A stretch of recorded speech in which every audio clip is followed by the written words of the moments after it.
हमारे प्यारे शिव भक्तों, कृपा करके इस वीडियो को ओम पूरा नमः देखें और शिवाय। ऐसे ही और नई मेरे वीडियो प्यारे को शिव पाने के भक्तों, लिए हमारे चैनल कल को वीरभद्र की सब्सक्राइब सेना जरूर करें। उपद्रव मचाती हुई कनखन में पहुंच गई और साथ में उनके भूत पिचास प्रेत सभी आ गए, जिनको देखकर शिवगणों ने काफी उपद्रव मचाया और देवताओं को भय के मारे पलायन कर गए। ब्रह्मा जी बोले कि हे नारद, इंद्र की सेना शिवगणों से युद्ध करने लगी। उस युद्ध में असी शूल तोमर बाण पटिशा आदि अस्त्र शस्त्रों का प्रयोग होने लगा। भेरी शंख मृदंग धूप दुंदुभि पटह निशान आदि डिमडिमा आदि प्रसिद्ध रणवाद्यों की ध्वनि चारों ओर गूंजने लगी। सभी योद्धा उस युद्ध में अपनी वीरता का अधिकतम प्रदर्शन करने लगे। जिस समय शिवगणों ने अपनी परम वीरता को प्रकट किया, उस समय इंद्र की सेना को पराजित होते हुए भी देखकर भृंगु ऋषि ने उच्चाटन मंत्र का जप कर वीरभद्र की सेना को आसक्त बना दिया। तब इंद्र की सेना ने उन्हें अत्यंत दुखी करके सहस्त्रों योद्धाओं को जान से मार डाला।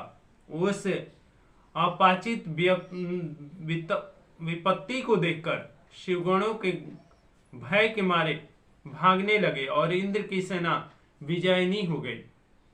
हे नारद, शिवगणों की हार का मुख्य कारण यही था कि इस प्रकार शिवजी ने ब्राह्मणों की श्रेष्ठता को आगे रखा और उन्हें सम्मान दिया।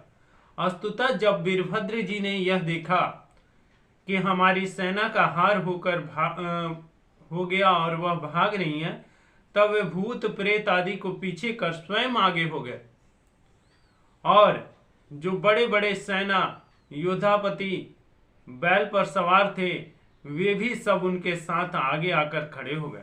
तदुपरांत उन्होंने अपने हाथ में त्रिशूल लेकर इंद्र के साथ महाभयानक युद्ध प्रारंभ कर दिया और उन प्रहारों से घायल होकर देवता आदि भयभीत हो युद्ध क्षेत्र से भागने लगे।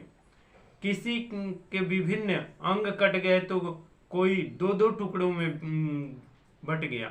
इस प्रकार देवताओं की संपूर्ण सेना छिन्न भिन्न हो गई। कुछ देवता तो भागकर अपने घरों को भी चले गए।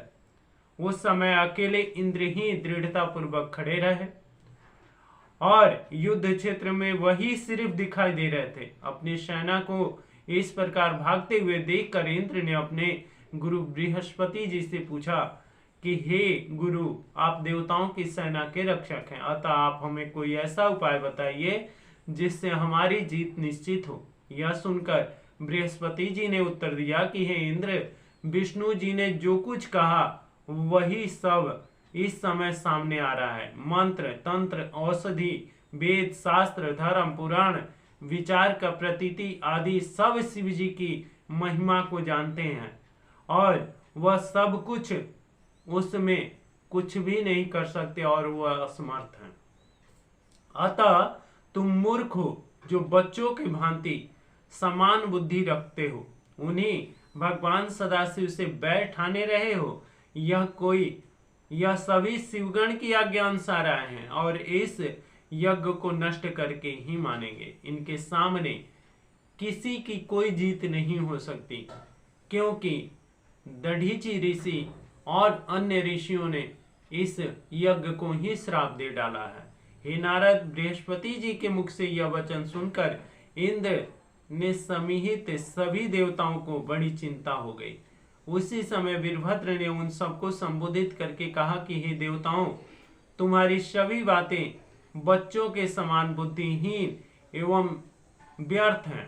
तुम सब लोग सर्वस्तु को नहीं पहचान पाते। अस्तुतः इस यज्ञ में जो जो देवता भाग लेने आए हैं, वे सब मेरे समीप आकर यज्ञ को भाग ले जाएं।